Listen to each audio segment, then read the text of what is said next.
Que alegria grande podermos estar chegando até você para mais um encontro com a Palavra. Nosso programa tem nos levado por um estudo panorâmico de toda a Bíblia.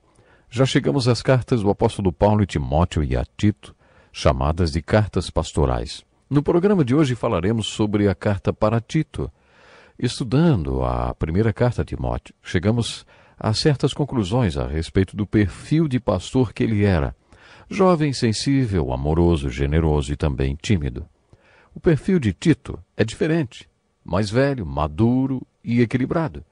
Provavelmente Tito era o melhor pastor que Paulo tinha para enfrentar problemas e sugerir soluções dentro dos padrões de Deus.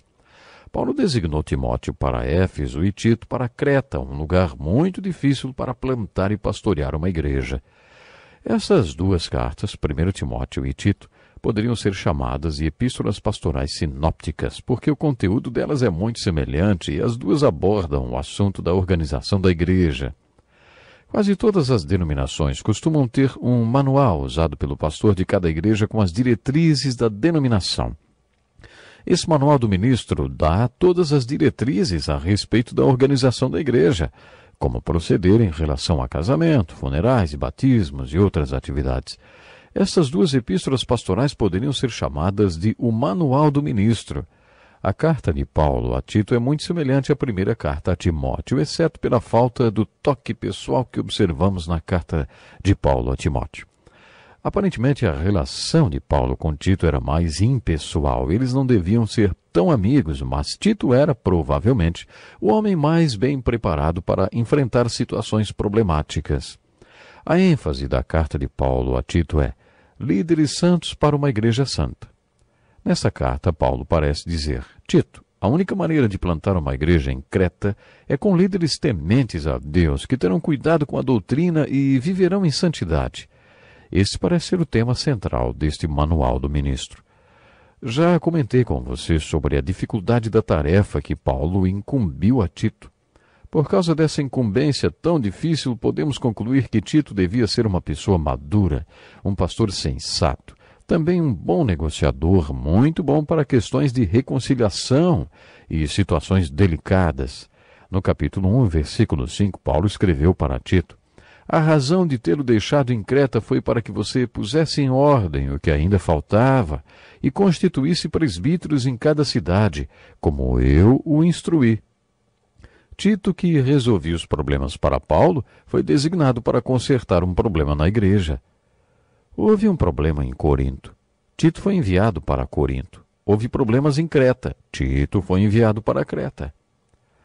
No capítulo 1, temos a impressão que o problema na igreja de Creta era o mesmo enfrentado por Paulo em muitos lugares, como, por exemplo, na Galácia.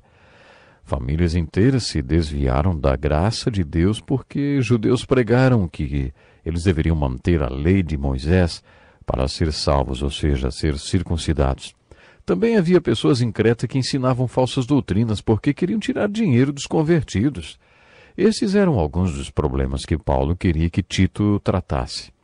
Como grande parte do conteúdo da carta de Tito assemelha-se ao conteúdo de 1 Timóteo, não será necessário repetir alguns trechos, como as qualificações dos bispos e pastores que já vimos em 1 Timóteo. Mas quero destacar que Paulo fez exortações importantes. Por exemplo, para os puros todas as coisas são puras, mas para os impuros e descrentes nada é puro. De fato, tanto a mente como a consciência deles estão corrompidas.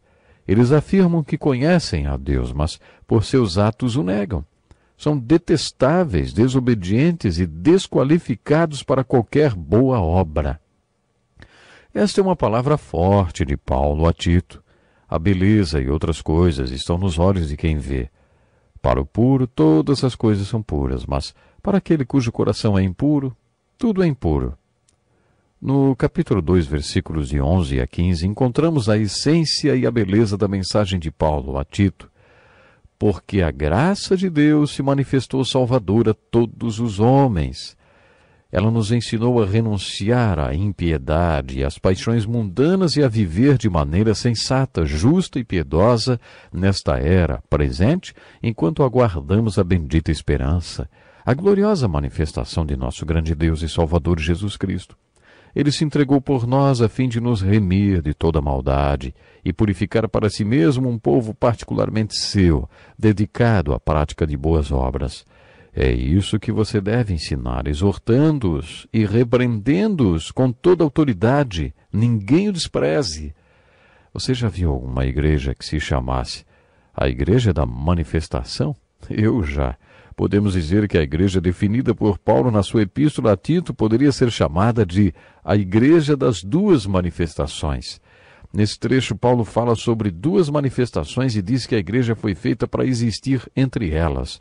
Paulo escreveu: a graça de Deus se manifestou salvadora a todos os homens. Paulo estava se referindo à manifestação de Jesus no seu primeiro advento. O nascimento de Jesus Cristo em Belém é chamado de a encarnação de Deus. Deus veio em carne, toda a carne viu a salvação de Deus enquanto Jesus Cristo viveu sobre a terra durante 33 anos. Paulo chama isso de uma manifestação de Deus. Deus interceptou a história humana através de uma manifestação na terra. Paulo está dizendo que a graça de Deus se manifestou e ensina que devemos viver neste mundo de maneira sensata, justa e piedosa, enquanto buscamos outra manifestação de Deus. Estamos buscando a manifestação gloriosa de Deus quando Jesus voltar no seu segundo advento. É por isso que um bom nome para uma igreja seria a Igreja das Duas Manifestações, porque a igreja existe entre estas duas manifestações de Deus. A graça de Deus que trouxe nossa salvação manifestou-se quando Jesus Cristo veio. Esta foi a primeira manifestação. O Novo Testamento fala 380 vezes que Deus vai se manifestar outra vez através de Jesus Cristo. Jesus Cristo vai voltar outra vez. A igreja existe entre essas duas manifestações. A graça de Deus que se manifestou quando veio a salvação e a manifestação de Deus que vai acontecer quando Jesus Cristo vier outra vez. Deus sabe precisamente como Ele quer que sua igreja seja entre estas duas manifestações. Devemos viver de maneira sensata, justa e piedosa na presente era. Na primeira manifestação de Cristo, Deus nos trouxe salvação. Ele nos redimiu porque queria para si um povo particular, purificado e zeloso de boas obras. A palavra particular, que Paulo usa aqui, significa específico ou único. Lembro-me de um homem que andava para cima e para baixo numa rua, carregando 2 cartazes, um na sua frente e outro nas costas. Quando ele se aproximou, vi que o cartaz da frente dizia: "Sou bobo de Cristo." E depois que ele passava, podíamos ver que o cartaz das costas dizia: "Você é bobo de quem, hein?" Ele formava um sanduíche de Jesus, só que ao invés de pão, eram cartazes. Ele queria passar uma mensagem: "Sou bobo de Cristo, você é bobo de quem?" Nesta carta, Paulo está nos dizendo que estamos no meio de duas manifestações de Deus em Cristo. Um sanduíche também. Desde que Deus trouxe salvação até a segunda vez que Ele manifestar tudo até o fim, a igreja será este povo particular.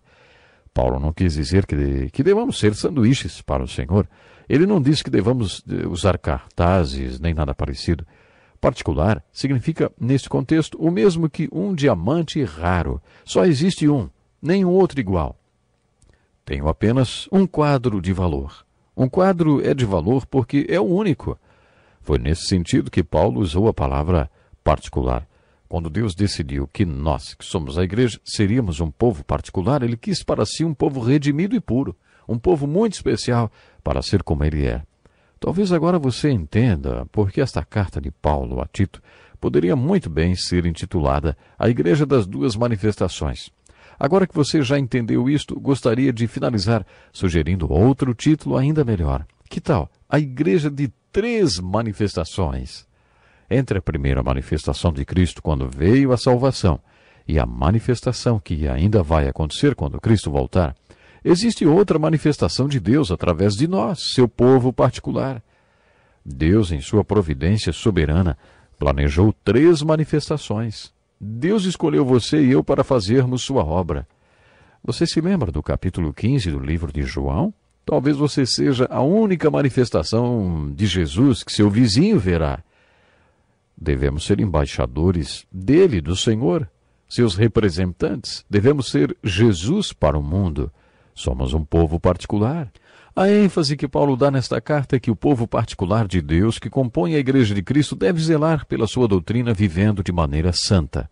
Deus manifestou, Deus vai manifestar e Deus se manifesta através de nossas vidas, seu povo particular, todos os dias. Esta manifestação atual de Deus através da sua Igreja pode ser assim descrita. Estamos escrevendo um evangelho, um capítulo a cada dia, através daquilo que fazemos e dizemos. Os homens leem o que escrevemos, quer seja verdadeiro ou falso. Diga o que o evangelho é para você. Este é o evangelho pregado pela Igreja de 3 manifestações, que consiste na manifestação de Deus, não em Cristo quando Ele trouxe salvação, nem quando Ele voltar outra vez, mas na manifestação através de nós para todo mundo que somos seu povo particular. A terceira manifestação é o desafio da carta de Paulo a Tito. Essa terceira manifestação foi o que nosso Senhor disse quando afirmou que somos como a cidade construída sobre um monte e que não pode ser escondida. Jesus definiu claramente esta terceira manifestação quando disse que devemos ser como a candeia que ilumina toda a casa. Jesus definiu esta terceira manifestação quando disse que devemos deixar nossa luz brilhar para que os homens vejam as nossas boas obras e glorifiquem a Deus Pai que está nos céus. Jesus definiu esta terceira manifestação quando disse que somos o sal da terra. Jesus definiu esta terceira manifestação quando nos disse, no capítulo 15 de João, que Ele nos escolheu e para que demos frutos que permaneçam. Jesus definiu esta terceira manifestação quando nos disse que Ele é a videira à procura de ramos. Ele é a videira e nós somos os ramos. Sem Ele nada podemos fazer, mas sem nós Ele nada fará. Jesus definiu a terceira manifestação quando mostrou em João capítulo 15 todas as razões por que devemos ser frutíferos. Infelizmente, o meu tempo acabou, mas antes de encerrar o programa, quero deixar com você este pensamento. Deus tem planos maravilhosos para a sua vida porque você faz parte do seu povo particular. Talvez você não se ache especial, você ainda não se achegou a Jesus Cristo e ainda não se entregou ao plano que Ele tem para a sua vida. Não deixe para amanhã. Pense nisso. Até o próximo programa.